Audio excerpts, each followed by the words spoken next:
Superman 1948. In 1948, we witnessed the first ever Superman movie. Until this day, there's not even a single person who won't go watch the new release for it. But did you know that Kirk Alyn was credited only as Clark Kent because the studio felt that no one should know who was playing the part of Superman? In fact, they spread the story that Superman was portraying himself in the serial. And to top it all, the 1948 Superman is considered to be the most successful of the series. That's right. Additionally, this serial marks the very first live-action portrayal of Superman ever. Atom Man vs. Superman, 1950. Did you know that this was reportedly the highest-grossing American movie serial of all time? But wait till you hear this. The face of Lyle Talbot, who portrayed Lex Luthor in this serial, was used in the comic books as the actual face of Luthor until the 1960s, when a much thinner version of Luthor was premiered. Ironically enough, the $2 that the messenger was paid to deliver the mystery package to Lewis would be worth nearly $24 in 2022. Well, Atom Man vs. Superman 1950 was surely in itself a masterpiece. Superman and the Mole Men, 1951. Well, about this one, we're sure you had no clue that over a year after this film's release, it was split up and used to make a two-parter to close the first season of Adventures of Superman, 1952. Adventures of Superman The Unknown People, Part 1, 1953, and Adventures of Superman The Unknown People, Part 2, 1953. However, the television version discarded the musical score by Darrell Calker and replaced it with music from earlier episodes of the TV series. All references to the alien creatures as mole men were edited out of the TV version, and a chase scene was trimmed. At only 58 minutes, this is the shortest Superman film. Superman 1978. Superman 1978 was a mix of emotions for both the viewers and its producers. But why? Well, for starters, Clark Kent and Superman's hair part on opposite sides.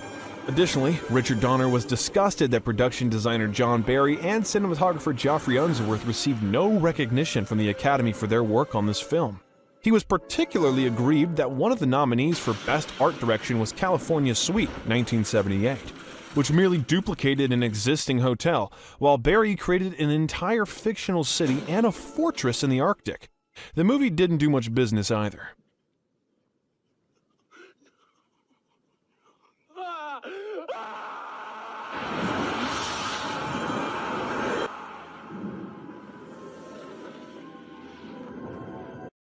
Superman 2, 1980. To make things better, this movie really did hit off as the best film in the franchise. To make everything all the better, on August 1st, 1981, a television spot for the film was the first commercial ever aired on MTV. However, Gene Hackman did not return to do reshoots for the second film. All of his scenes were originally filmed by Richard Donner.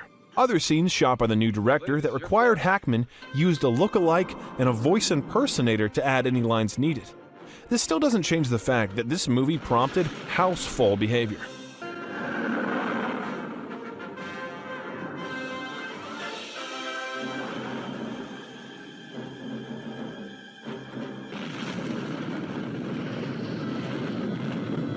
Superman 3, 1983. After Margot Kidder expressed her disgust about the firing of Richard Donner to producers Alexander Salkind and Ilya Salkind, her role was cut to 12 lines and less than 5 minutes of screen time. In the film's 2006 DVD commentary, Ilya Salkind says there was little need for Lois Lane in this movie because her relationship with Superman ended at the end of Superman 2, 1980. Unbelievable, right? This movie had a lot of ups and downs. For instance, Christopher Reeve threatened not to return for this film, to protest Richard Donner's firing, and because he hated the script. With the film already in pre-production, the producers scrambled to find an actor to play Superman. John Travolta was approached, but declined. Jeff Bridges and Kurt Russell were also considered, but they weren't interested. Richard Lester was mortified with the casting of Donza and pleaded for Reeve to return. Reeve eventually agreed if he was allowed to change the script. Well, Reeve kind of played clever there. Superman 4, The Quest for Peace, 1987. Maybe the producers didn't touch wood enough, but the Superman franchise faced a lot of downs from their 1983 movie onwards. We won't term it as full of bad luck, but Christopher Reeve publicly regretted his involvement in the film. He further stated, quote, Superman 4 was a catastrophe from start to finish. That failure was a huge blow to my career. According to Margot Kidder, she and Christopher Reeve did not get along during filming. Kidder states that Reeve's ego was inflated because he co-wrote the story. As a result, the failure of this film at the box office prompted the Cannon Group Inc. to cancel a planned production of Spider-Man.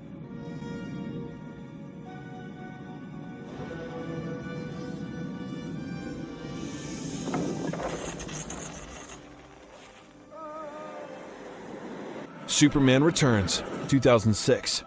Though it performed below box office expectations, not only did it outgross Batman Begins 2005, but it was the second highest grossing DC Comics film ever made at the time, after Batman 1989. And do you know that workers constructed 7 kilometers, 4.35 miles, of road and planted 15 hectares, or 37.065 acres, of corn to recreate the Kent farm? This is especially a difficult task, in that the farm was created during a 7-year drought in Australia. No wonder this one bagged the kind of success it did. Not to forget, but Brandon Routh, Kate Bosworth, and Kevin Spacey signed on without having read the script.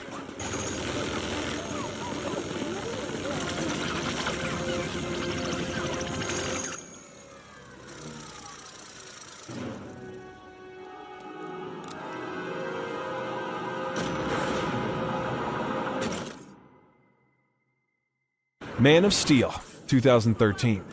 The film was released in June 2013, the 75th anniversary of Superman. Henry Cavill adorned not only the guys who loved Superman, but the girls went crazy for Cavill's acting talent and those cheeky features.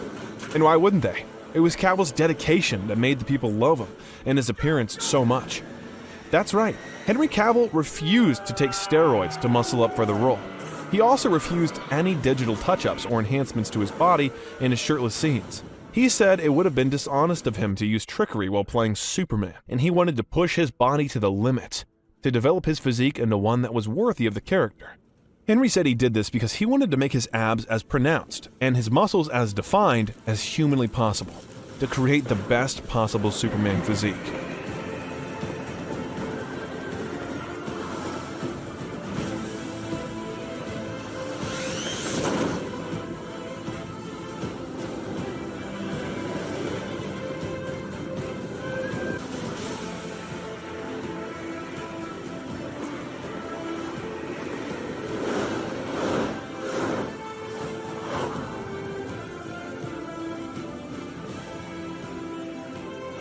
Batman v Superman, Dawn of Justice, 2016.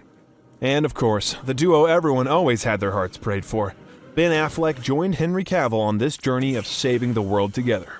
However, Ben said that he'd taken a risk by opting for the movie because he was warned by Warner Bros. About the possible negative reaction to his casting and was advised to remain off the internet after the casting announcement. He also said to assuage his concerns, the studio showed him negative comments that fans had initially made to previous superhero castings. But that didn't stop Affleck from giving his best to the movie. He gained an additional 20 pounds of muscle and reached 8% body fat for his role as Bruce Wayne, aka Batman.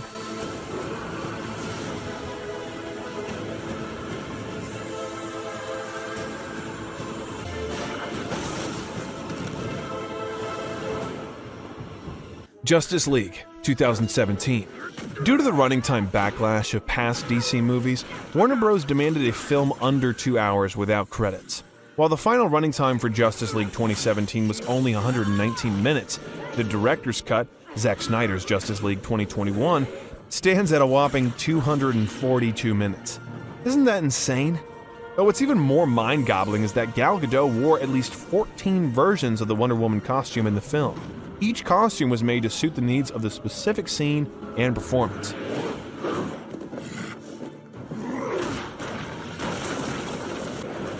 Is this guy still bothering you?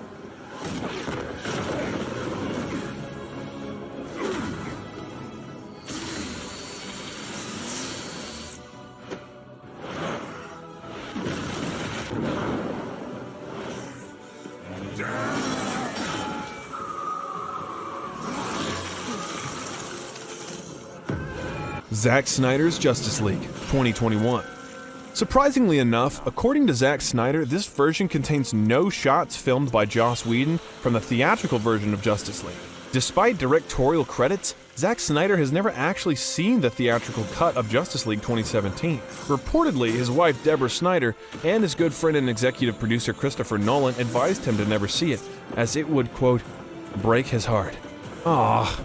Confirmed in an interview by Deborah Snyder and Zack Snyder, the Snyder Cut only has about 5 minutes total of new shot added scenes with actors, but there are over 2,000 new visual effects shots in the 4-hour film.